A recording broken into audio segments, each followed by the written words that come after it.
So, welcome everybody to this month's edition of the Basic Income Politics Talk Series hosted by Fribis and the UBI Beacon at Bath. This month we've got a very interesting topic on basic income and reparations, and we have four guests today spanning three continents. We have Elise, who's woken up at 5 in the morning to speak to us from Australia. I'll give fuller introductions in a minute. We have Richard Wallace from the US and Liz and Nika, who are in the UK. But first, if we could start with Richard Wallace, who is the founder and executive director of Equity and Transformation, which is an artist and community organizer dedicated to advancing racial equity in the US. In 2021, Equity and Transformation launched the Chicago Future Fund, a groundbreaking guaranteed income pilot for formerly incarcerated people. He currently sits on the Global Advisory Board for the Atlantic Institute and serves on the strategy table for the Movement for Black Lives. So, Richard, if you could kick us off with this talk, depending on where you are this morning, this afternoon, or this evening. Yeah, I'm doing great. Thank you for the question, and I'm excited to be part of the panel in this global conversation. So my name is Richard Wallace. I'm the founding executive director of an organization called Equity and Transformation. We also go by EAT. There's a unique story to the back end on that name, but essentially, to wrap it all up, there was a member of our organization, a previous organization, who we had got placed at a staffing agency. I'm not sure if they're everywhere, but they are in the United States. And we thought that he was going to secure full-time employment. After about 3 months, we saw him back in the community, doing what he did to survive. And I asked him, I said, "What happened with the job?" He's like, "They let me go." And I was like, "Okay, what they let you go for?" And he said, "Because they did a background check." And I was like, "Well, why are you still out here?" And he essentially said, because I got to eat." And so it was that simple to me when we began our organization, which our mission is to build social and economic equity for Black informal workers. Those are folks that are engaged in the street economies in the city of Chicago. The informal economy, if folks don't know, is a diversified set of economic opportunities and activities that our folks engage in order to acquire subsistence, to acquire wages, to pay for food, water, and shelter at the end of the day. And that's in the absence of formal labor opportunities. These folks are in the informal economy due to ableism, transphobia, homophobia, sexism, and often the mark of a criminal record. So they generally get boxed out of the formal economy due to a sort of forces within those means. And so as it relates to guaranteed income, I think that's the topic that I'm here to talk about, and how we landed on guaranteed income in the city of Chicago with the Chicago Future Fund. I think that story was impacted by COVID-19. At the beginning of the pandemic, there was a resource called the CARES Act that was released. And I think the initial idea behind it was going to provide some level of relief in the states for those who were impacted by COVID-19. So there was a number of different things that were happening. It was like the beginning of this medium, right? Being the dominant medium. That means like meeting online, Zoom, people working from home.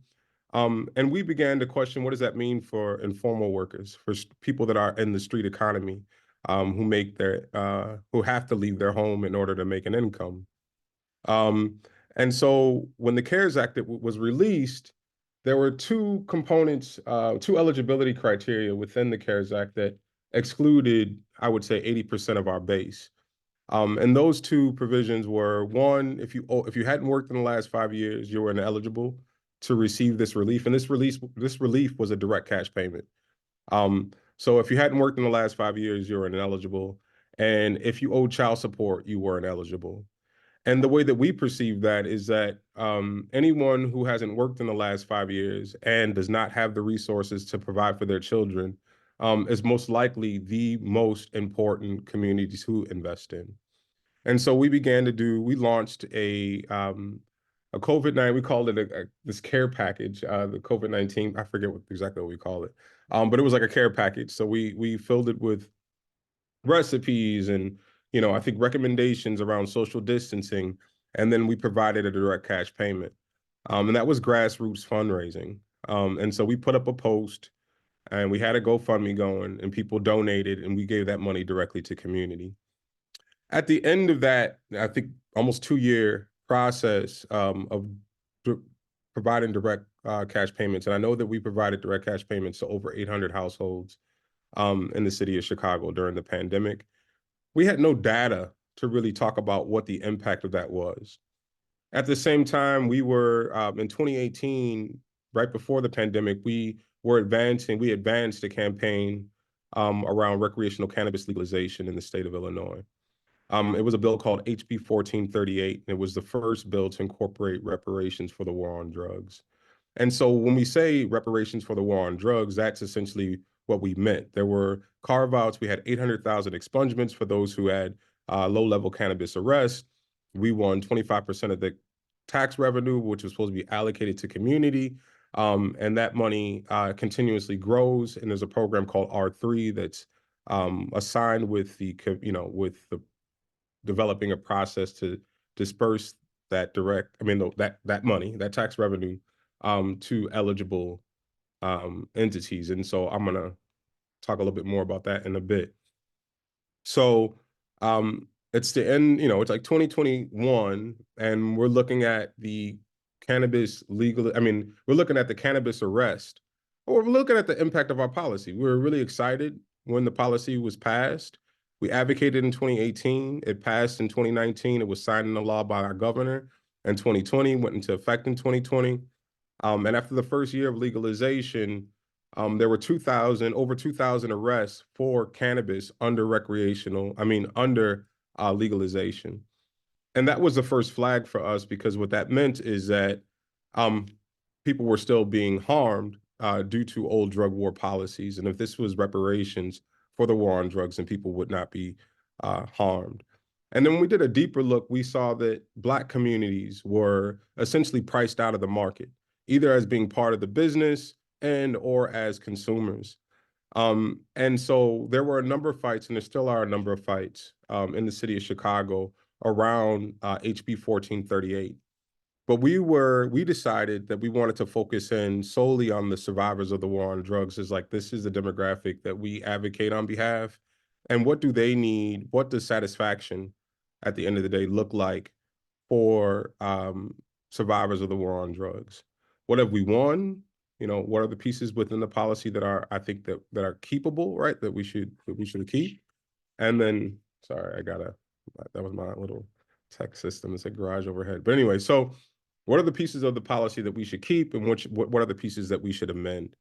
And so we did a deep dive on HB 1438. And at the same time, we were curious about as I was talking about the direct cash payments, how to actually track and identify what the impact of direct cash payments were. And we landed on this idea around launching a guaranteed income program for survivors of the war on drugs. And so at the time, we didn't have a lot of knowledge around guaranteed income. We just saw a conversation around direct cash payments. And we were like, there has to be, system impacted people, formerly incarcerated people, have to be at the center of this conversation. For the most part, I could not, Nika, you can let me know if I'm wrong. Equity and Transformation launched the first guaranteed income pilot that was solely focusing on formerly incarcerated people in the country. And my assessment at that time was that if they're not part of the study, they won't be part of the solution. They won't be part of the end result. They won't be part of the report. And if they're excluded from, I think the benefits of guaranteed income, then our community loses. And so we launched the Chicago Future Fund, which is a guaranteed income pilot solely focused on formerly incarcerated people. The first round, we had 30 participants that received guaranteed income of $500 a month for 18 months. We partnered with F4GI to distribute the cash, and I met Nika, and I was like, yo, I got this issue. Because even as a formerly incarcerated ED, I ran into a number of issues around cash disbursement. right? So some of the banks that we actually wanted to, somebody's coming in the house. One of the banks that we were courting essentially to distribute the cash payments to the participants, required, because of the quote unquote demographics, and this is before we selected the participants, but due to the demographics, meaning the zip codes that these participants were living in, they wanted to put an insurance premium on the cash, even though we had the cash. You get what I mean? So it was going to be a fee on top of whatever other fees they traditionally have, just because of the demographics that we were serving. And luckily, I have friends in places, and Nika arrived like, let's do this, right? And so we distributed cash in the first round of the Chicago Future Fund to 30 participants, and we expanded that pilot to 100 participants. I could say that the success of that campaign and that work is evident in the local campaign, the local outcomes as it relates to our mayor and the Johnson administration, which is going to launch a guaranteed income program solely for formerly incarcerated people in the same exact communities using public dollars. And so that's the outcome, I think, of both the advocacy and our work. And I like to say that I am an abolitionist, right? And I think that as an abolitionist, it is a twofold commitment, not only to abolish or dismantle particular systems, it's also about the reimagining new systems and piloting those alternatives and advocating for their inclusion, right? And so that is the work that Equity and Transformation truly believes in. We have 4 pillars of our work. That's build, alternatives that meet the immediate needs of the people. We empower through political education and Black wellness activities. We grow through chapter development. So we have a base of people. That's I think the most important piece, is that we have to, these strategies can't live on Zoom. They got to live in people. And so we got to take them off of the Zoom and knock on the doors and actually meet the neighbors and talk to them about this, because a lot of times there'll be policy pieces that are in, like ballot initiatives in the US, that are on the voting block. And if they're alien to the people who would best benefit, they may not pass, right? So it's important to get this information out into the public through public education as much as possible, to make these things possible. And so there's that. And the last pillar is inform, and that's really where our research and communications team, we try to ensure that the community and the stakeholders within our community are informed about the work that we're doing, the alternatives that we're building, and the things that we're advocating for. So in a nutshell, that's our work. I think how that relates to reparations is really because of our campaign was built around reparations for the war on drugs. That's HB 1438. And so the continuation of this fight looks like we want to use that 25% of cannabis tax revenue, which is consistently growing, right? I can give you some quick numbers on that pool of resources right now. So the total sales in Illinois in the first year of legalization was 238 million. The tax revenue that went to R3, which is the 25% of tax revenue, was $49 million. The second year, it was is that a billion? 1 billion. In total sales, tax revenue, 293 million. And so the pool of money is just consistently growing, right? And so this caveat around R3 is for perpetuity. And so we are fighting now at the state level to ensure that cannabis tax revenue can be directed to survivors of the war on drugs in the form of direct cash payments. And then we're using the research as it relates to the outcomes related to income volatility, psychological wellness, and physical functioning to advocate for that. That's the reasoning why these direct cash payments are the way forward. And for us, that relates to, when you're thinking about reparations, we use the UN's framework, which has 5 pillars: rehabilitation, restitution, compensation, a guarantee of non-repetition, and satisfaction. And so compensation is just one component of it, right? We did see some relief through HB 1438, through expungements. But the direct cash support is important. And our framing is that right now, the only eligible entities to get that money are nonprofit organizations. And in our assessment, nonprofit organizations are not the survivors of the war on drugs. And so it's not and we're not really putting it up as an either or, it is a both and, there's enough for everyone. And so we want to onboard 1,000 families a year and provide the direct cash payments to those folks that live in disproportionately impacted areas and are survivors of the war on drugs. And so that's our work. Really excited to, and I apologize for being brief, but I wanted to also ensure that I got the message across, and I do have another call to jump to in a little bit, but I have time for some questions if there are any questions. Amazing. Thank you so much. That was a fantastic introduction to what's been going on with you. Does anybody, before I exploit the chair's privilege and ask you a question myself, does anybody else have a question that they'd like to ask Richard at all? I do, if that's okay. Yeah, of course. Yeah. Richard, thanks so much. That was yeah, so powerful and really interesting to hear what you've been up to. I was wondering if you could tell us a little bit about also just, you said you're sitting on the strategy team desk of Movement for Black Lives, and the idea around the universal plus basic income, that sort of model. I was just wondering if that's still something that the movement's pushing for, and yeah, just sort of anything that you can sort of share about that idea. I just think it's something that yeah, that Liz and I have sort of thought a lot about in our work, and just, yeah, love to hear more. Yeah, so I sit on the strategy table and the policy table for the Movement for Black Lives. And I think the vision in what you're referring to is the vision for Black lives, and there was a component related to guaranteed income.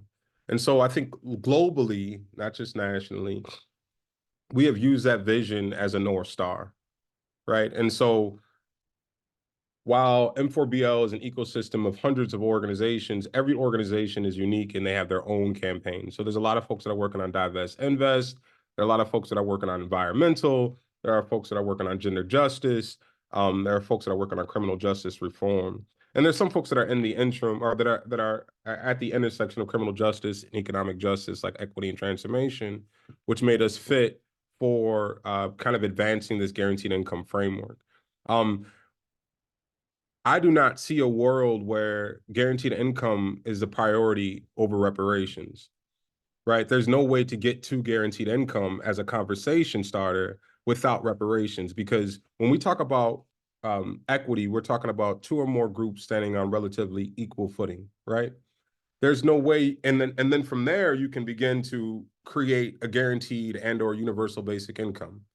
As long as the harm of chattel slavery is still in the echoes and unacknowledged, the pathway to equity, which then you can envision some of these universal ideals taking place, without the acknowledgement of that, there will always be inequity, I think is the easiest way to say it. And so we think about, and I can only speak for equity and transformation. I can't speak for the Movement for Black Lives in this moment. But we speak about guaranteed income specifically as a mode of compensation, as it relates to the 5 pillars of reparations defined by the UN, right? And so when we heard conversations about guaranteed income, there was even infighting in the city around guaranteed income or reparations. And for me, I was like, there's a both and here. They're complementary. If you look at the SEED study in Stockton, you see the increases in psychological wellness, increases in physical functioning, all of those, I think, beautiful attributes of direct cash payments, right? You want to see in that beloved community that actually wins reparations, right? And so for us, it's the intersection that is a priority for me. Guaranteed Income Plus is something we're thinking about even at the city level with the targeted guaranteed income program that we have for formerly incarcerated people. It is a guaranteed income plus program because we are talking about, it's a direct cash payment program, but we're also talking about workforce development. We're also talking about a pipeline to jobs and additional resources. So it is part of the talks on the city level. Liz, do you wanted to? Yeah, thanks so much, Richard. That gave me so much to think about. So interesting. I wanted to ask, it's kind of a philosophical question in a way. So you're making this case for reparations, and then also doing this pilot, looking at the outcome, like the positive outcomes of the reparation program. But to me, like one of the kind of key things about making a case for reparations is kind of doesn't matter what the outcomes are, because people can make a claim for that money, right? Like a justice-based claim, and it doesn't matter if their health improves or whatever the outcome may be, positive or negative, like that, it kind of makes no difference because they still have a claim to that money. So I'm kind of wondering how you reconcile those two things and like, why have a pilot if there's a reparations-based kind of justification for the guaranteed income? Yeah, no, I think that's a great question. And so for me, I feel like, yes, in a just world, we wouldn't need data to demand for anything, right? We would just do what is best for community in all cases. But data is honestly like I think as a black ED, right? I've noticed how data has been the currency for social change. And so there is a particular way in which people respond to, whether it be the racial wealth gap or the housing or housing crises, right, which is built on data, right? You could see Black home ownership, et cetera, and then you see interventions like home ownership programs for Black communities. And so I think the reason why we went with data is because I think the world hasn't listened to the cries, right? And the tears and the trauma, right? And so for us, sometimes it's like we got to meet the audience where they are. And I think that it is less about a reflection of what we think is necessary and more of a reflection in relationship to what the folks who are in power to make these decisions require, right, in order to make social change possible. And so our work was really just in the within that vein.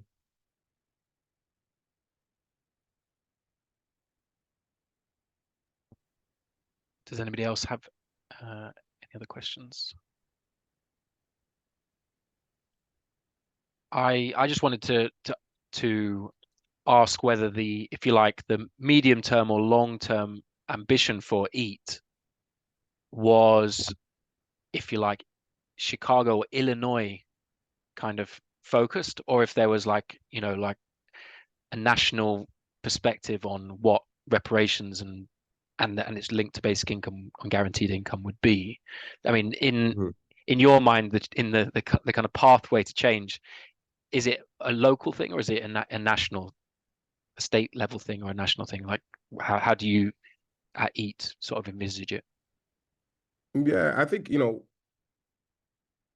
I would like to assume, right? I would like to believe that we were so strategic that we knew all this was coming. So in 2018, we launched Equity and Transformation, right? And we knew that informality was going to be impacted in this way. And we knew, but it hasn't happened that way, right? It has definitely been a natural, truly community-informed arc, right?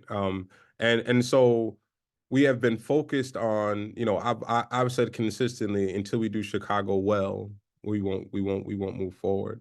But we have built chapters in Joliet, and we are moving throughout the state. So it'll be Illinois.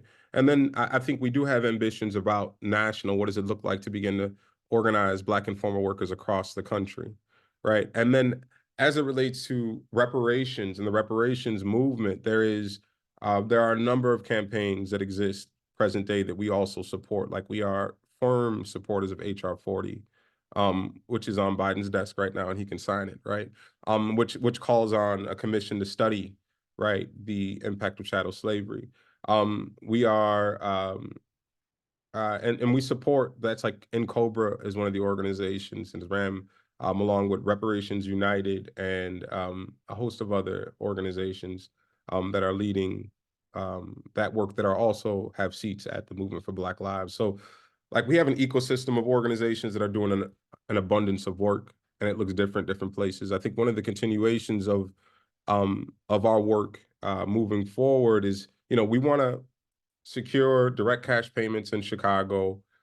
We've lifted up a vision for drug war reparations that includes the ending of permanent punishments for folks that are previously incarcerated. And so we'll be advocating on those things for a while, but we've already began and we've developed a pilot to really explore the pillar of restitution for survivors of chattel slavery. And we're going to be returning formerly incarcerated and system impacted people to the continent of Africa, and for 6 months they're going to study land, language, and lineage. There's always, there's a lot of, complicated, responses as it relates to the demand for reparations, but I'm standing here and my last name is Richard Wallace, right? Like, I don't have my last name, right? I'm speaking English, and this is not my native tongue, right? And so for me, it's like more than evident, right? Just as it's like in my body, that we have to explore this pillar of restitution, which commits to returning to ensuring that a survivor of a particular harm is returned to the state they were in before the harm occurred, right? And so for me, that is returning my relationship to land, language, and lineage, right? That my lineage begins. There's a story that exists before Jackson, Mississippi. There's a story that exists before Arkansas, that I've been disconnected to through chattel slavery. And so reparations is about repairing that history. It is about re-indigenization. And I was in Aotearoa in New Zealand last year, and one of the elders asked me, like, what is my relationship with my First Peoples? And I was like, what do you mean? I'm like, you talking about Jackson, Mississippi? Are you talking about, are you talking about the indigenous people of this land? And she said, no. She said, your First Peoples. And she's like, the continent of Africa. And I was like, I don't know. And for me, that is all the evidence anyone needs, that reparations should be, fully satisfied by Black folks. And by descendants of chattel slavery. And so for me, that is, I feel like the continuation of our work is like, we see the need, we assess the need, we meet the community around the need, and then we build the alternative. And that we hope that alternative becomes a model that is invested in by the state, right? And so if we create this model around restitution, we want to pilot it. And again, we will provide research, because that's the only term that they understand. And then we will say, we want this to be part of whatever reparations discussions are happening in the United States of America, right? And so that is the continuation, I think, of our work. And it will, I wouldn't want to speak too ahead of time, because it may shift, right? But right now, I know I can say that coherently, because we are launching that pilot in April. Brilliant, amazing. Thanks again so much for. I'll just double check that there's no. Eli, did you want to ask a question? No. Well, thank you so much for sparing the time to talk to us today. It was really fascinating and very, very inspiring in terms of just the sheer amount that you've managed to do in such a short period of time. It's quite incredible. So yeah, thanks so much again for speaking to us. Liz, I think you were gonna speak next. So do you want to take it away? Of course. So just a little introduction for you, Liz, if you don't mind me giving you. So Dr. Liz Fouksman is a lecturer or assistant professor in social justice at the Centre for Public Policy Research at King's College London. Liz's research focuses on understanding moral, social, and cultural attachments to work and working. The The work looks at the impediments such attachments pose to new imaginaries of the future of labour and distribution in an increasingly automated world, drawing on long-term empirical fieldwork in South Africa and Namibia to understand resistance to radical redistributive policies such as universal basic income. Thank you very much, Liz. Right. Yeah, thanks so much for having me. It's really a pleasure to be here. So I'm going to be speaking kind of in tandem or together with Elise, and we're both going to be drawing from a paper we wrote together a few years ago, which was published, I think, in 2022 in Development and Change, which is called Reparations as a Rightful Share from Universalism to Redress in Distributive Justice.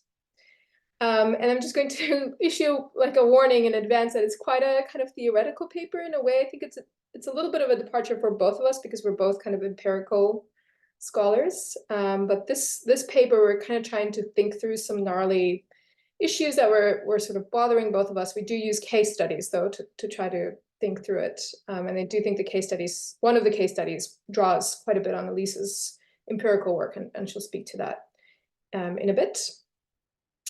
And in particular, this paper was kind of spurred by some conversations Elise and I were having around a book that was published a few years ago by the development anthropologist James Ferguson called Give a Man a Fish. And in this book, Ferguson makes the argument that cash transfers or universal basic income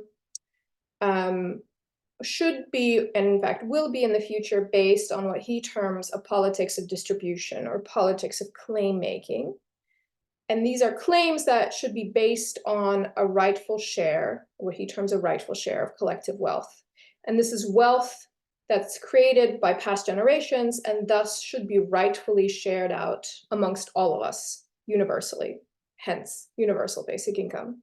So in other words, Ferguson argues that a universal basic income should be a policy that is based on a claim to a share of something that already should belong to all of us, in this case, wealth created by preceding generations, and that no one should have more of a right to a share of this wealth than anyone else. And this, when the book came out, this was a kind of novel idea within the anthropology of development or development studies, where the literature on cash transfers and basic income has been really focused on UBI as a kind of humanitarian intervention or poverty alleviation focused intervention, or at least a kind of economic growth spurring policy without really a broader discussion of its potential for distributive justice. But actually, when you look at the intellectual history of basic income, there's been a kind of really long strand of thinking that Ferguson is kind of building on. And I've argued elsewhere, building on some other people's work, including the historian Peter Sloman, that we can kind of broadly divide the way that UBI is justified and framed into two broad strands. One is what I would call a utilitarian strand. And I think this actually, to my question to Richard earlier, motivates a lot of pilots.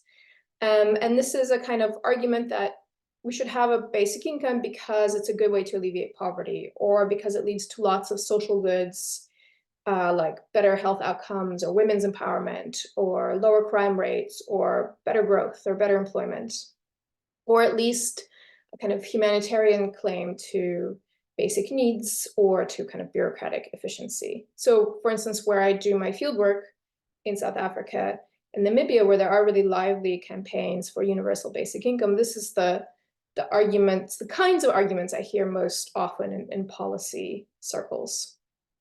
And again, I think it spurs a lot of though far from all, of the kind of empirical pilots and studies.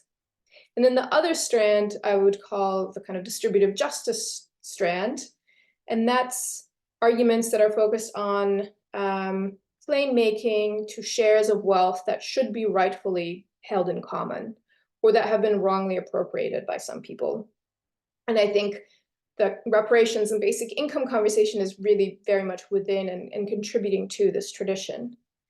And the arguments of the utilitarian strand really don't matter for this tradition, because even if you don't have kind of good outcomes from a basic income, or if you already live on a poverty-free planet, you could still demand universal basic income as a share of commonwealth based on kind of a justice-based argument for that.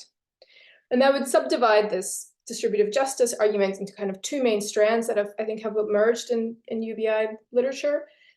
One is really focused around the commons based on natural resources, the commons of natural resources. So this dates back to at least Thomas Paine, writing about the unjust distribution of land in the 1790s, and making a case for universal inheritance based on a land tax because it was unjust that some people owned land and others didn't.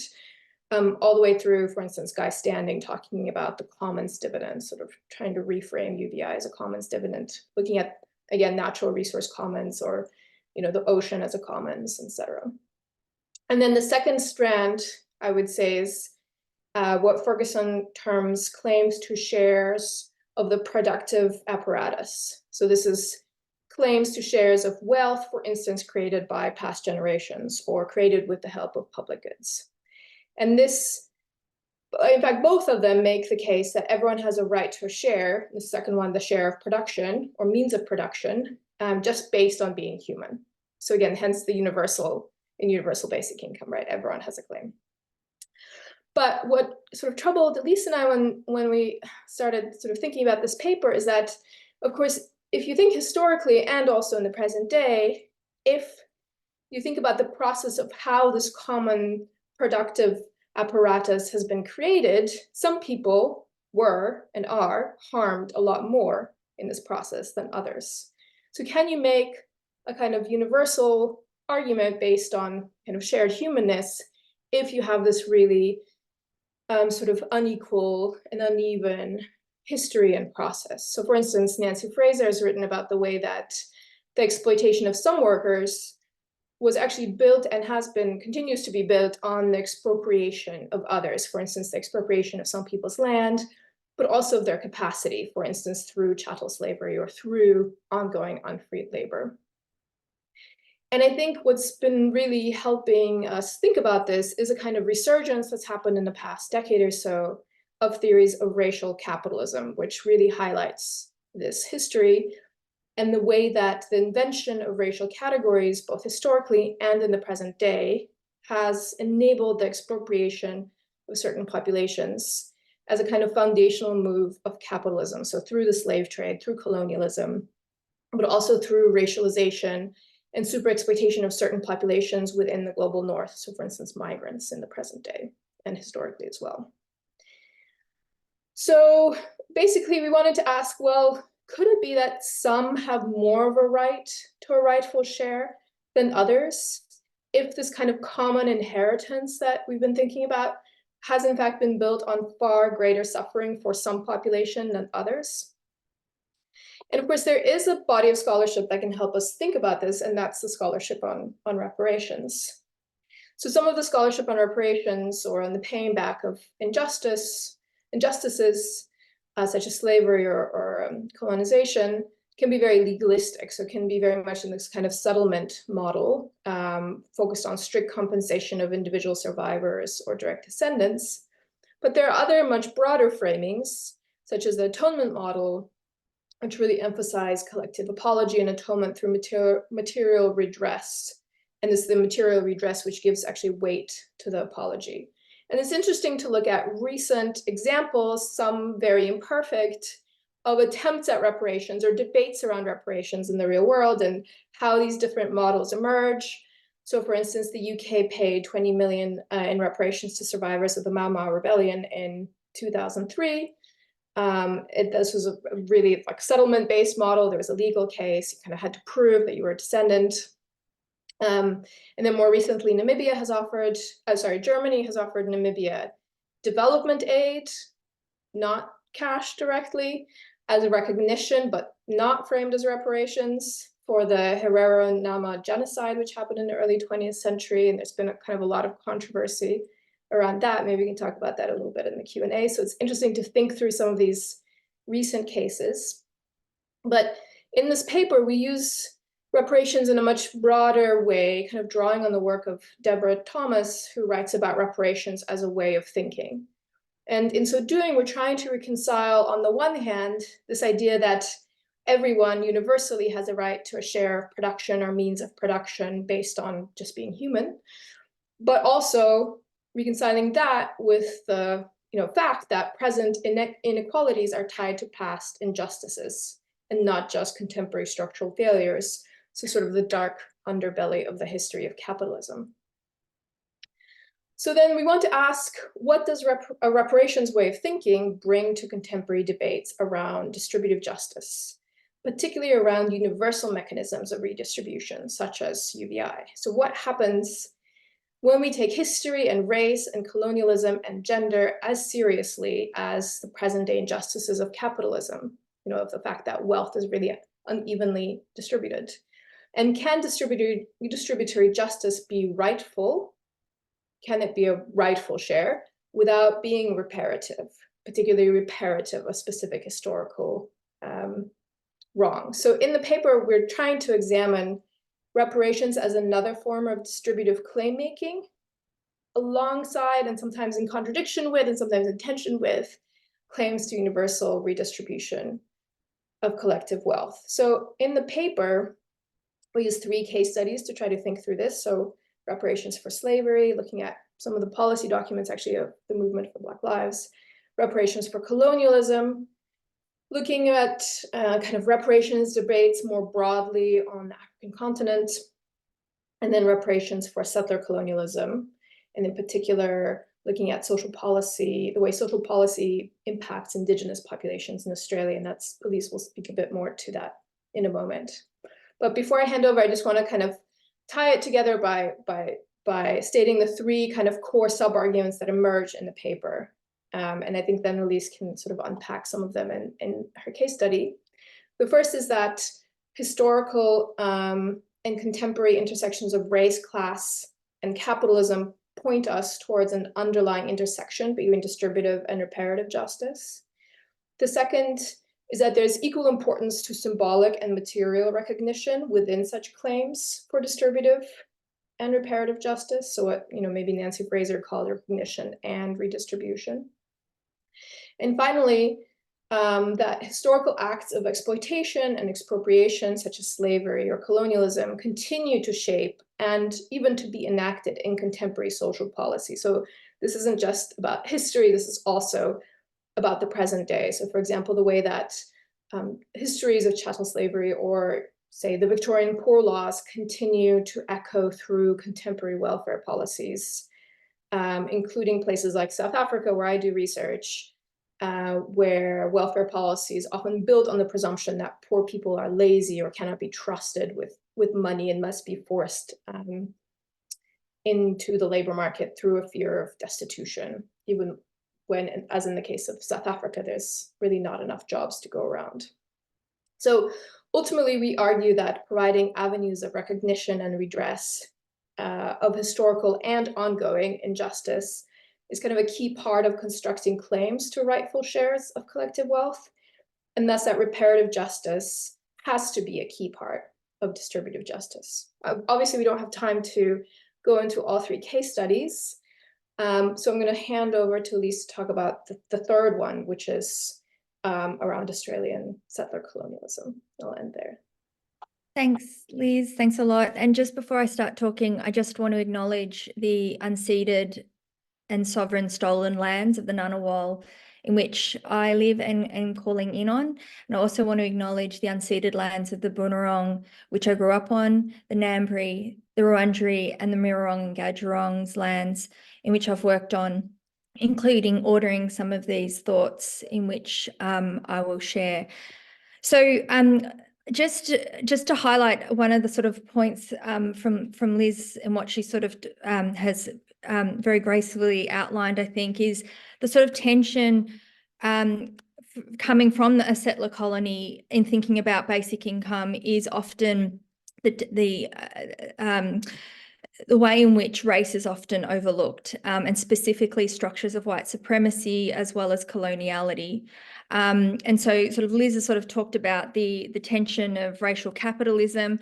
I also think thinking about how capitalism and coloniality are also inherently linked. So here, say in settler colonial Australia, the economic base of the economy here is land and extraction. That's land stolen from First Nations peoples as part of historic and ongoing dispossession, where sovereignty and land rights continue to be denied. So it's within that sort of space that this case study is trying to think about some of the tensions there. Because it matters to think about race and coloniality when it comes to basic income is because basic income unwittingly could reinforce structures of racial inequality and coloniality. And I want to suggest that by thinking about how reparations can help challenge basic income scholarship to do better when it comes to white supremacy and coloniality, in my view, is very helpful and something I would turn to later. So the example from settler colonial Australia, a couple of things to say here. Australia's welfare state has long been held up as a jewel in our crown of modernity. But useful to think about how Australia is not just a welfare state, but also a colonial state, and how the two are inherently linked. So the foundation of the settler state, a liberal democracy, rests on the conquest and settling of land and the attempted elimination of First Nations people as a way to have access to this land. So to quote Deborah Bird-Rose, to get in the way of settler colonialism, all the Indigenous person has to do is stay at home. For instance, when the British first arrived in Australia in the late 1700s, First Nations people have suffered attempts of elimination, which is very different to proletarianisation, through both violent means and through processes of assimilation, that aim to transform people's subjectivities and ontologies to align with those of settlers. These processes of racial domination remain ongoing through current mass incarceration, the stealing of Indigenous children in numbers far greater now than the years of the stolen generations, and the denial of sovereignty and land rights. But also it continues through the welfare state. And here it's important to think about how social security has always been part of the colonisation of First Nations peoples. First, through the denial of people's humanity to be eligible for white Australia's safety net, an example of maybe perhaps the first in Australia, the first example of reverse affirmative action for white supremacy, where the exclusion was driven in part by eugenic thinking around maintaining the quality of the white population.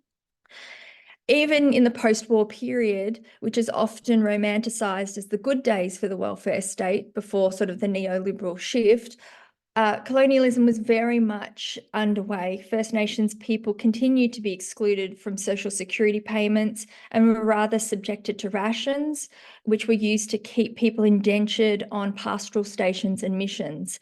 This stolen labour underwrote the expansion of the vast pastoral and agricultural industries that fed Australia's economic growth. Today, social security and specifically mutual obligations, which is the sort of term used here around sort of the workfare policies, are used as a form of assimilation into settler forms of work and employment. These mutual obligation policies are also further settler colonialism. They have privatised the mutual obligation industry, which has supported the expansion of private and largely white capital, thus transforming Indigenous subjectivities into sites of accumulation by dispossession. And underpinning these job creation initiatives are specific Western norms about how work is defined. So many First Nations people engage in lots of productive work on country, undertaking customary and non-market work for livelihood, but this is not recognised or valued by the state. And indeed, these types of work are overlooked, and people doing the work are passed off as unproductive and unemployed, and are subsequently compulsorily forced into punitive and conditional welfare schemes. So within this context of harsh and punitive workfare policies, a UBI, of course, would be a vast improvement, both in terms of agency, economic security and distribution. Yet, and this is the tension for basic income scholarship, is whilst a universal share of wealth funded by taxation would help redistribute material privilege, including to First Nations peoples, a UBI would not necessarily account for or recognise the violence, displacement of nationhood, stealing of land, the denial of sovereignty that First Nations peoples continue to endure, so that the political economy of settler Australia and maintaining that welfare state can continue. This is a real tension for models of basic income that fail to account for ongoing coloniality, the interlinkages between the colonial state and the welfare state, the former financing the latter. And just to note, whilst this is a settler colonial example, we see these issues globally. Welfare states in the global north are often also colonial states, either having amassed wealth from colonialism and plantation slavery and the neo-colonial policies extracting rents from the global south, which all underpin their ability to provide economic security to their citizenry, or settler colonial states, also amassing wealth, but from stolen country, labour lives, historically and ongoing within the global north. And this includes Sweden, which is often held up as one of the best, and of course noting their dispossession of the Sami. So these issues are often overlooked in basic income scholarship, and this is where reparations can come in. And just to sort of to speak to what Liz was talking about in terms of what we mean by reparations here, it's less about one-off payments or compensation paid out as the price of doing business by the state and judiciary, but reparations that are transformative of the racial capital and colonial relations altogether. And this is what Femi Taiwo recently has called the constructivist view of reparations, that aim to transform the structural relations of domination and dispossession. There's a lot to say here, but if you look at what movements for reparations have demanded, both historically and today, there are very specific demands about what they aim to transform in terms of what Taiwo calls the global racial empire, or what Annabelle Quijano calls the colonial matrix of power.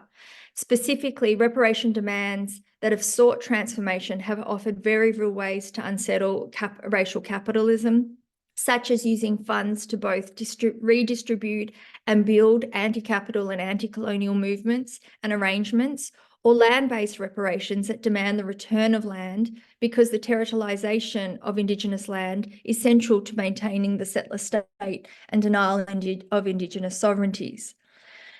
But so reparation demands do the unsettling work, but they also provide many of the demands have provided alternative lifeways and economies beyond capitalism and racial domination. So we know that basic income is not a silver bullet, and often advocates talk about it needs to be considered alongside other policies for transformation. For example, some feminists have been concerned that a UBI could disproportionately benefit men who choose to ignore or evade care work responsibilities, so make the case that there should be either not just special or additional, or there should be special or additional support for carers alongside a UBI, but also to change norms that subjugate social reproduction to production. Similarly, reparations could be considered with demands for basic income, and this is essential if basic income is pursuing justice, as there is no justice if we don't consider race and coloniality. And then finally, if I could just say that engaging with reparative demands also offers basic income scholars, like Liz said, a reparative way of thinking, to borrow the term of Deborah Thomas. So, for example, in reparation scholarship and literature, there's a deep commitment to upsetting what I've said around racial capitalism and colonial relations of power, but also through illuminating deeper geographic and temporal systems of expropriation in our analysis. For example, challenging methodological nationalism in our models by tracing the global and historic interconnections of expropriation underpinning the global economic system, structuring accumulated privilege and disadvantage. So just to say that, you know, this is different. This is a different approach to proposals of just a global basic income, which would not be enough unless it challenges global systems of human value, such as unequal exchange. So to be more specific, it's not okay that someone in Australia would be paid $700 a week as an economic floor, where someone in Timor-Leste would be paid $50. So unequal exchange here is not a mistake of design. It also has deep links with colonial and neo-colonial development.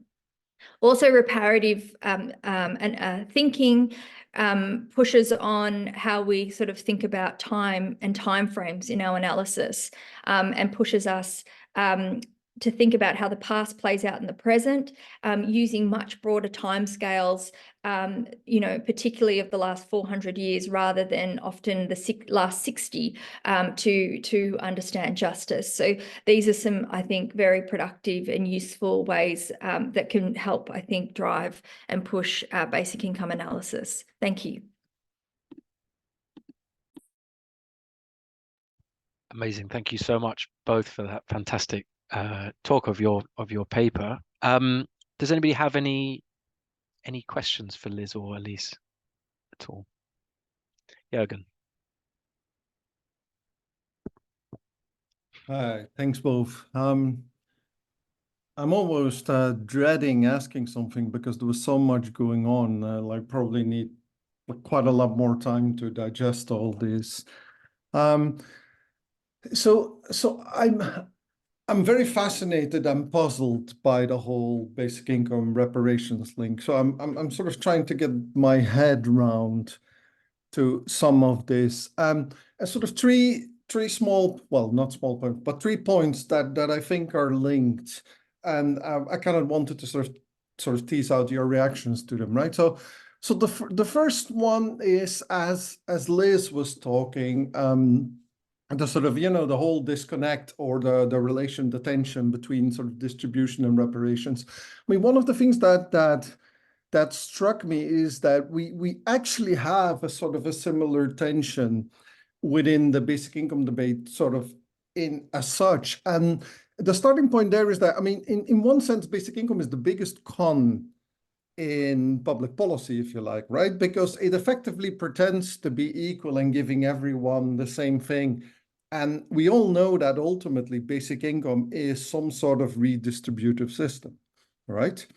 So it pretends to be fully sort of, you know, sort of similar and same and equal and so on and so forth. But any reasonable basic income model is going to be redistributive, either because, of course, you know, you have net and net beneficiaries and net contributors, but even within the net beneficiaries, there's going to be a lot of difference in terms of how impactful a basic income is going to be, i.e. the more vulnerable, the more you have issues of exclusion and lack of access to resources and so on and so forth, the more impact the basic income is going to have, right?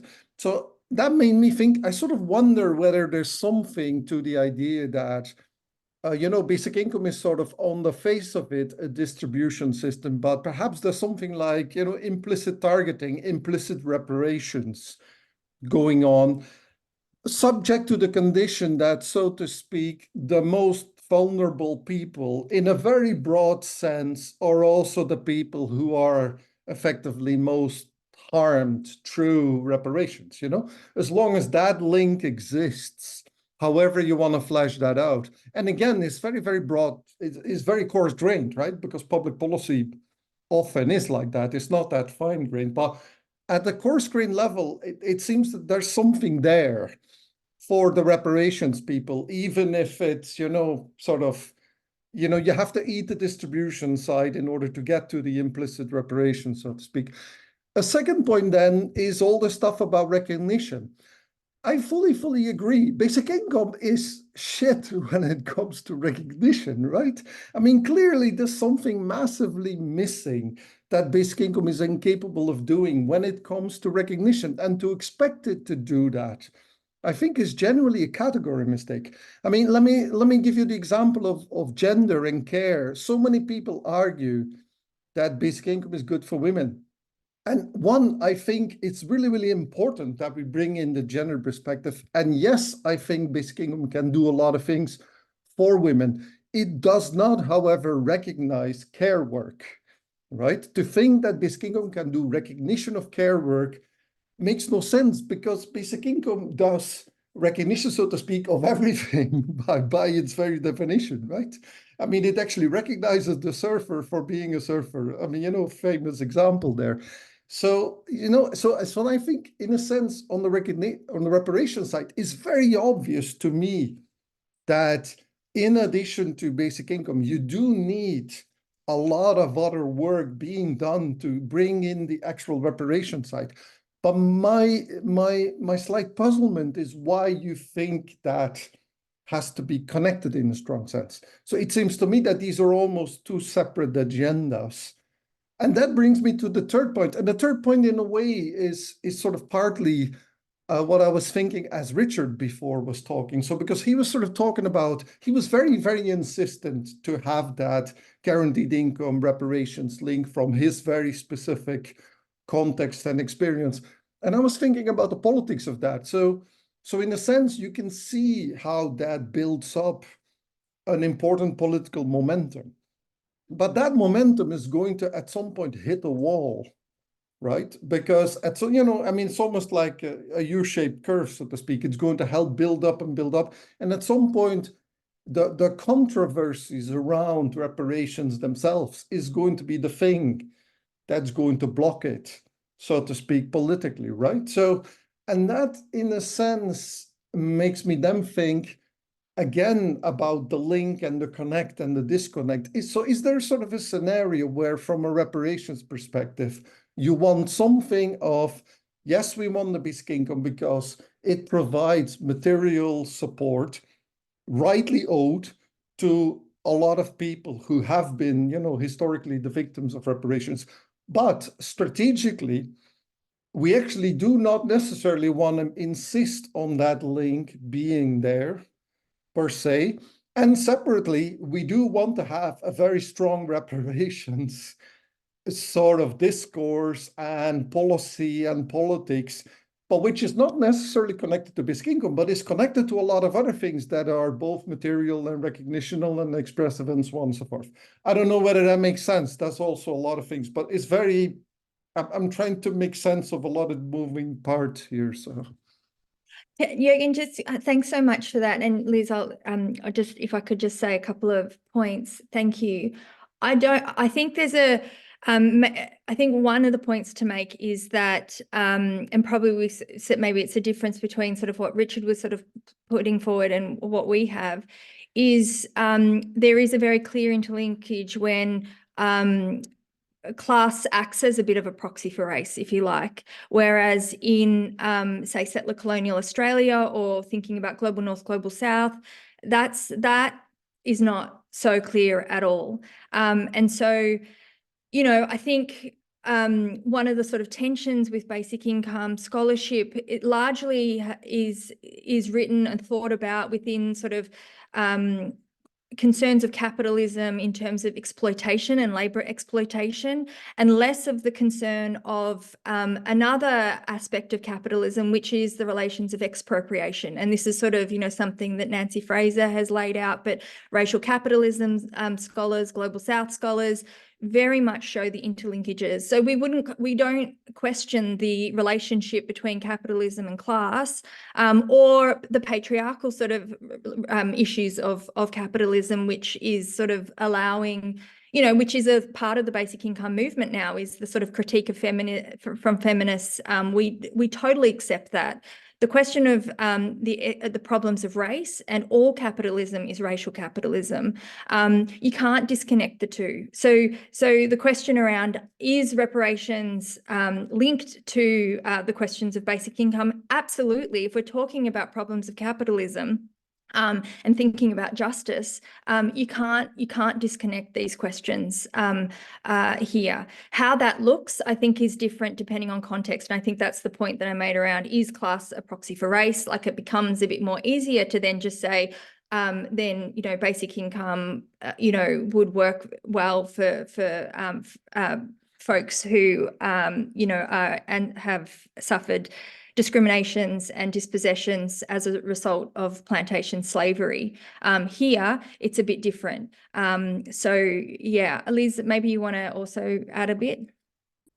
Yeah, I think I would just say, I think you pretty much covered it, but I think I would just say to your first point, we actually have a bit of the paper that's trying to think about intersectionality and like kind of the, in particular, class and race, but I think you could extend it to gender too. And kind of this idea of like, can UBI be sneaky reparations? And you know, as Elise said, it maybe in certain contexts it works there, you know, because of the way that class and race, for example, intersect in particular contexts, but not necessarily in others. And then of course there's the recognition point, which then you got to, right, which basic income doesn't do. So even in contexts where it does do some sneaky work of doing some reparative justice materially, it still doesn't do this recognition piece.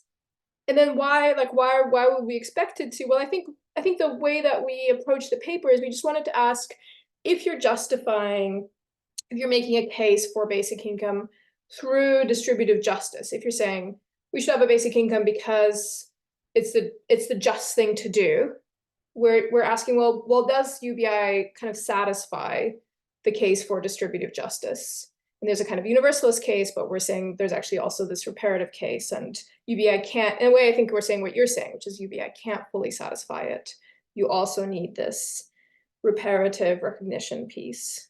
And to your politics point, I mean, I just think politics is very hard to predict, like what kind of plays politically and what doesn't, and where reparations can get through in a way that UBI can't. I think it's hard to know, but I think, you know, in this particular paper, I don't think we were trying to think strategically. I think we're trying to think kind of very much again in this kind of distributive justice lens.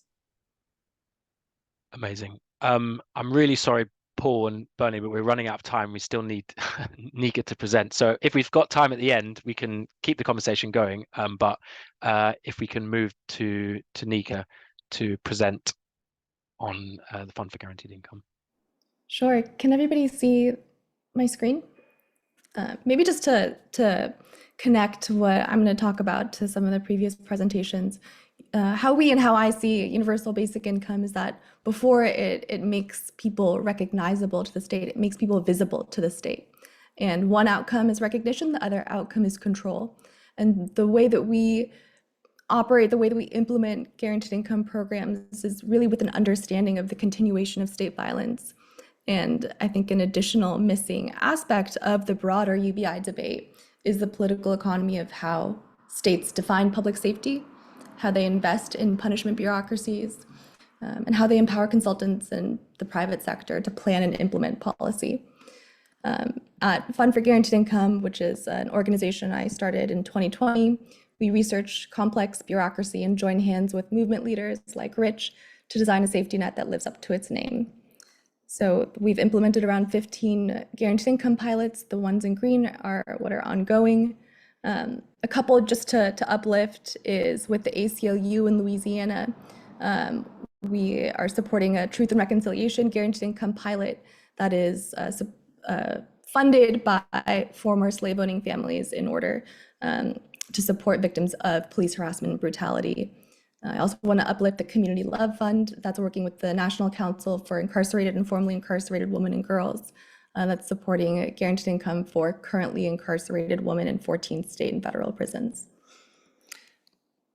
I'll talk today in 3 sections, and I'll try and keep it quick. First is the design. So, and by that I mean how welfare systems, particularly in the US, and how carceral systems were designed as really 2 sides of the same coin. And then I'll talk about the legacy of the harm that creates, and the legacy of those bureaucracies as they are mutated in today's age. And then finally, the reimagination, which is the work that we do at Fund for Guaranteed Income. To start in the beginning, and this is a part of my dissertation, where I'm also researching the politics of cash transfers. Something that I often think about is the 1871 Criminal Tribes Act, written by the colonial police in India, that authorized the administration's registration, surveillance, and control of criminal tribes the author went on to write the Indian criminal procedure that defined habitual criminals as people whose ancestors were criminals and whose descendants will be offenders against law until the whole tribe is exterminated or accounted for. And this category of habitual criminals in India merged with the caste system and the imaginary. And we saw the beginning of modern eugenics and this idea of hereditary criminality, how that relates to the root causes of the harms for which we need reparations. The founders of modern eugenics, from this fingerprinting system that was developed in order to track and surveil criminal populations, helped support the Nazi Germany's project, and also this classification system we saw realized in apartheid South Africa. In the US, we can see the 13th Amendment, which abolished slavery, had an exception that allowed for slavery and involuntary servitude as a punishment for a crime. And we can see in California, which is where the majority of our staff lives, in 1909, there was a eugenics law that enabled the forced sterilization of California prisoners. Around 2,000 forcibly sterilized prisoners between 1919 and 1952. And this was going on all the way up until 2013.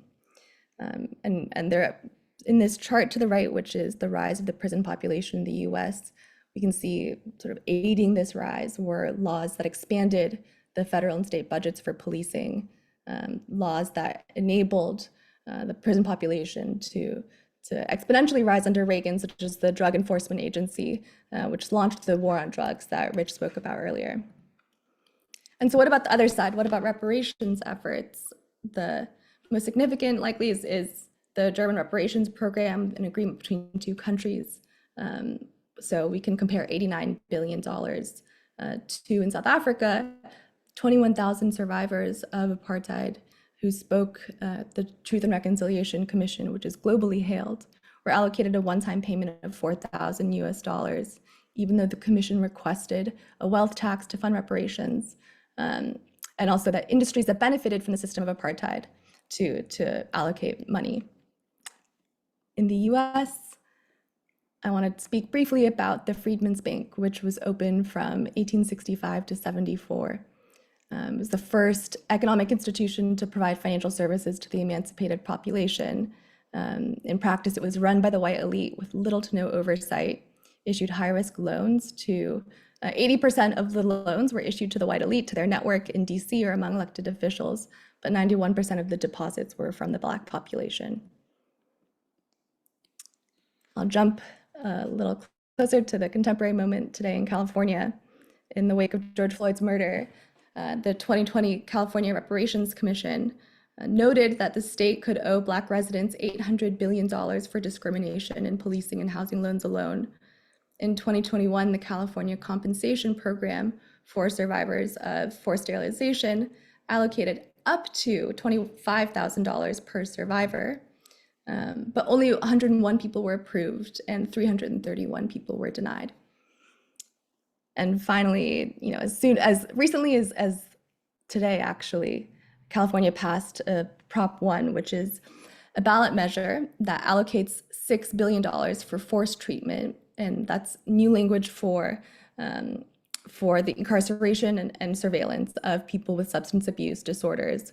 It also paves the way for the forced sterilization of people with substance abuse disorder.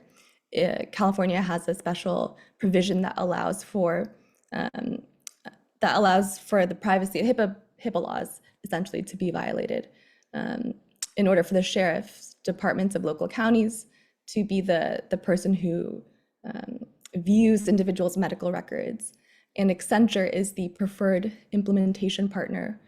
This was a recent meeting where they were presenting on what they term next generation public health surveillance. We know that Accenture is one of the key actors that supported the If You See Something, Say Something campaign that built a biometric border system, $10 billion contract with the US Department of Homeland Security.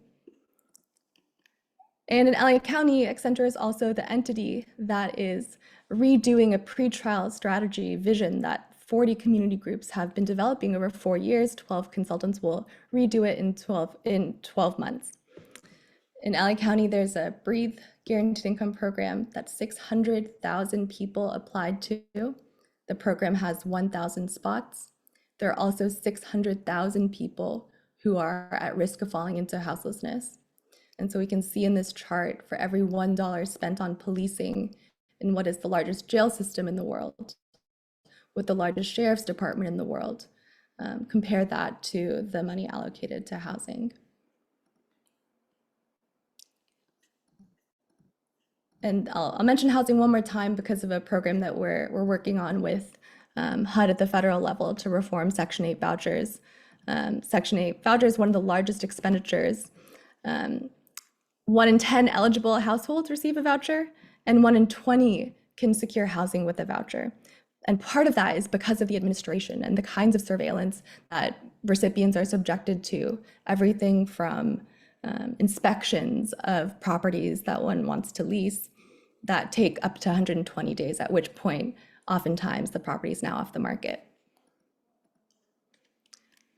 So a couple of dynamics that I think all of these sort of points speak to is, one, who is accused of crime. We often don't demand transparency from government decision makers, but we demand so much transparency and verification to ensure that a low-income person isn't quote unquote stealing $200 from the state. 2, who is surveilled. There's a deeper question around, what is the politics and the ethics of exposing marginalized communities to more state control, to more state surveillance and violence? And finally, where are the real decisions about how welfare systems are made? How do these policy debates exist in particular silos where they're constrained from discussing the broader politics of public budgeting and the real costs that are at stake? I'll talk briefly about our work at Fund for Guaranteed Income. We work with around 35 different community groups to launch a cash transfer program in 2 weeks with a payments platform that we designed and that we built from scratch that solves some of the challenges that we understood people to face when it comes to applying for guaranteed income programs or understanding whether or not a payment option is available to them. And that co-design process really is the key to why our programs are not only more efficient in terms of money, but also people have a better experience throughout them. So one example is that it's our team that is a live support team, especially during enrollment when people have a lot of questions. We found that having the same people speak on the phone, almost case management style, really built that trust so that folks didn't think it was fraud. Also, through our system and technology, the median response time was 1 minute and 40 seconds to answering a question. And finally, our prepaid cards, which is one of the solutions one of the payment options, doesn't require ITIN, doesn't require a social security number. And so the platform on the administrator side, importantly, doesn't allow for backdoors to law enforcement such that city governments, if implementing guaranteed income and we are the administrating partner, we can ensure participants' privacy and safety. And I think that's oftentimes an overlooked or underlooked component of even the piloting stage. And just to say, to wrap up, that one of the angles that I think is really important in this conversation on reparations is understanding the suite of policies that changed language, that changed sort of what populations came into view at a particular time, but ultimately that empowered the private sector, that empowered increasing state control, and the implementation of a policy idea can also fall into the same traps. And so I think it's important to work with community groups in the actual design, in the actual implementation of these initiatives, because one of the goals is to shift the governance ecosystem and to show that reimagining safety isn't an exercise for Enron's former accountants or for bureaucrats or for big banks. So thank you so much.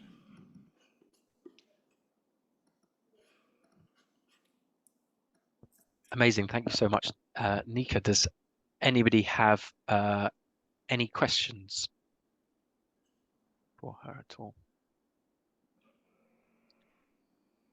Yeah, Liz? That was so interesting. I have actually lots of questions, but I guess I want just to start by asking, so I think you framed, if I remember correctly, in these programs as pilots. Use the word pilot. And as you know, I'm sure you're extremely aware, there's been this longstanding debates about pilots and experiments and trials in the basic income community. Should we have them? Do they do any good? We've had so many, hasn't led to national scale policy change. Why are we doing pilots? So I'm sort of curious to have you weigh in a kind of more meta way about that. And what do you see these pilots as being? Like, is this a way to force policy change? Is it a way to, is it like a scientific study? Is it just a way to at least get money to some people, if not that many people, at least start somewhere? Like, what do you see these pilots as achieving, basically? That's a great question. A lot of the pilots, I'll speak in the US context, they were launched during COVID. So we saw coalitions of mayors, coalitions of now governors who are committed to implementing a pilot, many of which only came online multiple years later. And I think the role that the pilot served was delivering aid to individuals who were excluded from existing welfare programs and economic systems, yet who are being celebrated as on the front lines of COVID.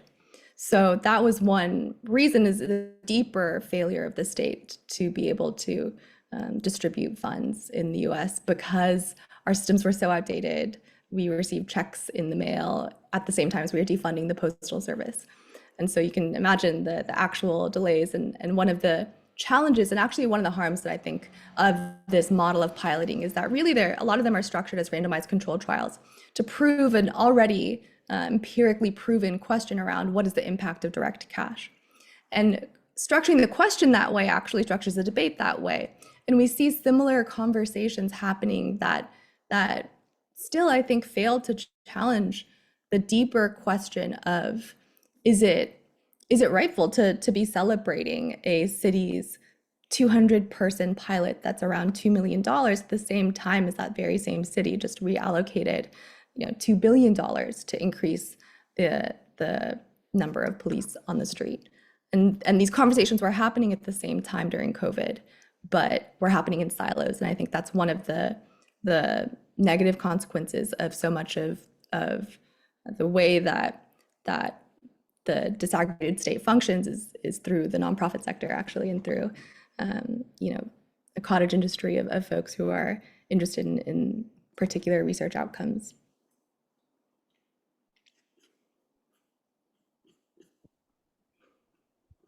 Amazing. Any other questions? Nika, Jürgen? Maybe a shorter question this time. Sorry. Yeah, very, very short this time. Actually, just a comment on the last point. I mean, I assume if the pilots weren't there, that the 2 billion for the cops would still be there, right? So I mean, I get the point about the silos, and that is a challenge. And clearly, there has to be a way in which we connect pilots and stuff all the way through. But of course, not having the pilots is not gonna, it's not suddenly going to change things very differently. I mean, people often sort of say like, well, instead of pilots, we should do other stuff like policy and things. Like, well, sure. I mean, if politicians would be implementing it, then we wouldn't need pilots. But in the absence of them actually doing it, and hopefully the pilots are still doing something, right? Absolutely. I think the more precise way to phrase that is, it's important to look closely at what is the pilot actually asking? What is it piloting? So is it piloting the impact of cash?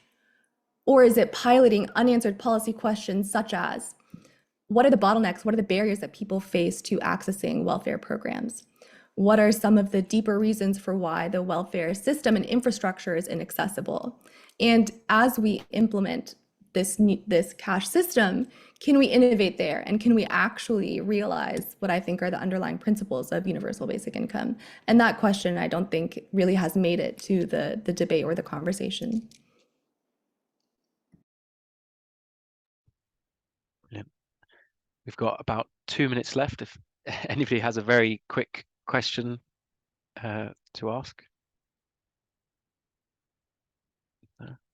Did anybody from before? Reinhard, did you want to wrap us up? I'm not sure whether I want to wrap up. I mean, I have a question for Elise and Liz. I mean, I find the topic very interesting, and while I agree in general with the topic, I mean, the concept of reparation, I was not quite sure whether, as a general topic, I agree, but when it then comes to specificities, it becomes, I mean, to implement it, it becomes very, very complicated because, I mean, like I worked in Central African Republic for 7 years, 28 ethnic groups, and some hunted slaves for other groups, for the European and Arab slave traders. Then you have Haiti, which freed itself from slavery and was actually punished for freeing itself from slavery and colonialism. And so you have all these nuances. So how would this be in practice worked out?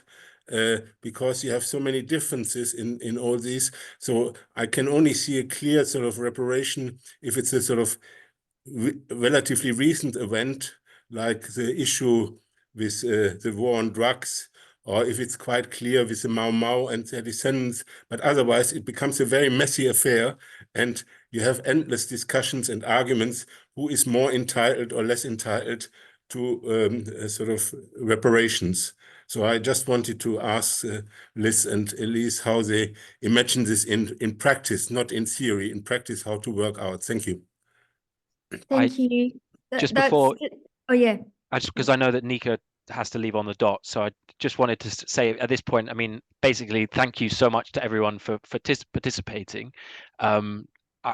Nothing will be held against you for leaving now, so do so if you need to go. Thanks so much for everyone for listening, and to Liz, Nika, and Elise for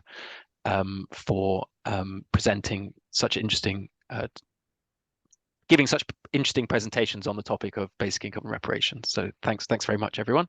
Elise, if you have time, did you wanted to respond to that provocation? Quickly, thank you. I think there's different ways of understanding and thinking about reparations, and that the one that you're sort of identifying is very much within the sort of judiciary sort of idea and the sort of liberal sort of idea of, you know, if you do wrong, then you get repaid for it.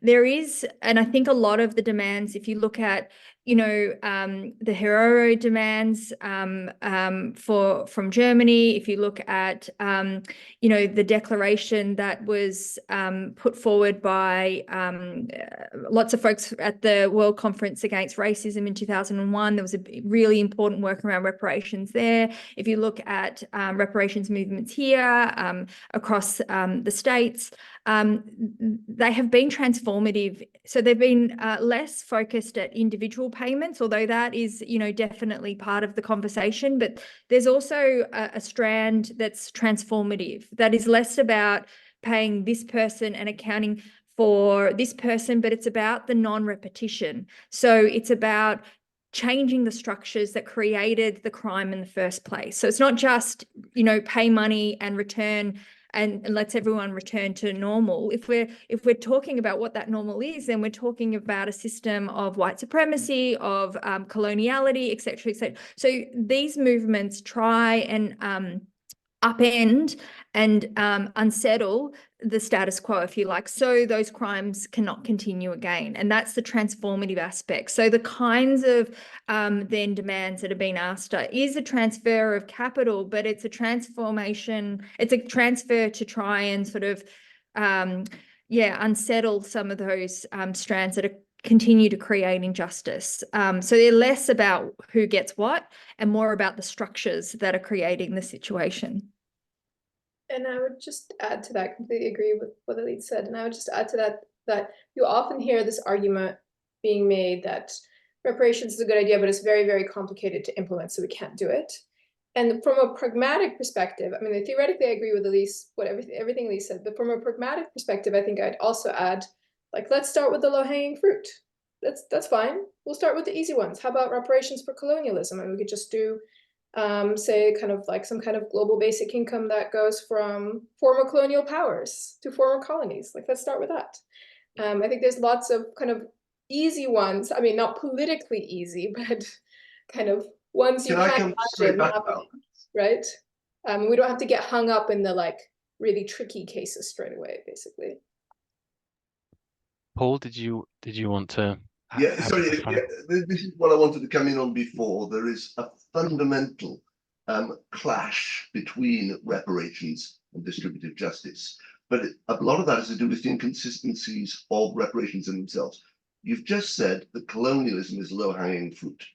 The result of colonialism, and not only the result of colonialism, is that many countries are full of people who migrated from colonies of one sort or another. So are we going to make the Windrush generation pay reparations to the Caribbean? That's what's implied in this historical process. I am from an immigrant family. My father was a refugee. My grandfather was a refugee.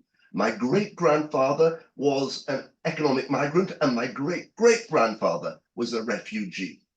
Now, I can run through all the countries where it comes from, but the fact is they came to join a society which had abolished slavery. And the idea that somehow or other they become responsible for slavery and colonialism because they were refugees is actually morally repugnant. I could say a lot more, but I'm going to have to leave it there because of the time. So, Paul, just quickly again, I think it depends what you're talking about in terms of refugees. So, I'm sorry, in terms of reparations. So, again, if you look at the sort of what people have been demanding is for structural change, and so you know, focusing on just individual payments really sort of shuts down the conversation of the bigger position, the bigger demands of what the reparations movement is about. The have demand been about. for Caribbean reparations Oh, would have to be by people in Britain. So people in Britain include a large number of people whose origins are from the Caribbean, are from India, Pakistan, and Bangladesh. It goes on like this. We are a country of migrants. So I think we're talking about broader structural concerns around the way in which, so say, for example, there's been a reintroduction of reparations in sort of the climate debate, say, right? So again, this is a very productive conversation in terms of changing the so folks that are less responsible for the climate crisis are suffering the most from it. And so the question of racial justice is fundamentally part of questions of climate justice.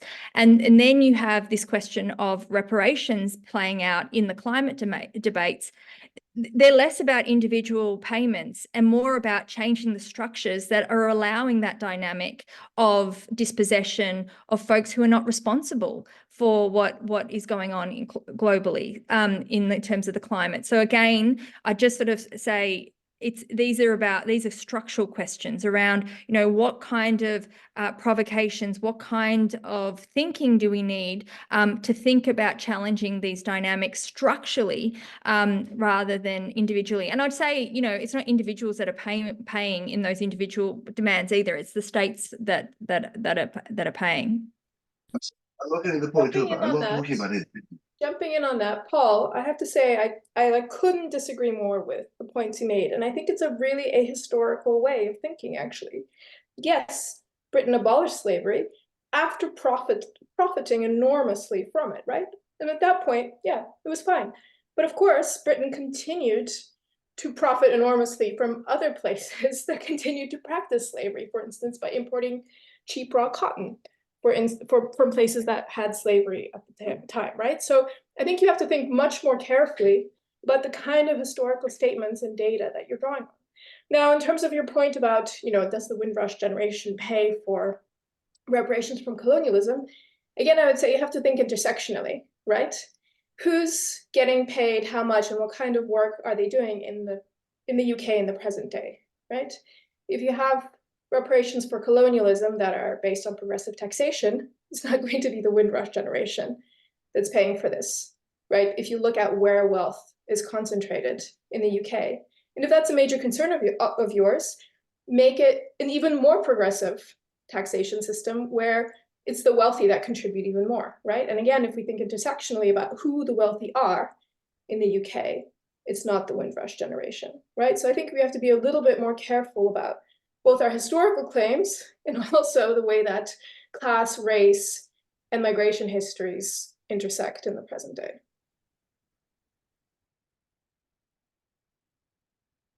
I think because, well, I'm probably speaking slightly selfishly here because I have to put my baby to bed, but I think we're going to end it there, if that's okay with everybody. Sorry, Reinhardt, for not responding to you. It's been a very interesting and stimulating conversation with everyone from the panel, and I hope everybody has a fantastic evening if they're in Europe, and a fantastic day if they're in Australia or somewhere else as well. So thank you all very much, and I hope to see you next month at the next edition of the Public Talk series. Thank you all very much. See you later. Bye-bye. Thank you. Thanks, everyone. Thanks, bye.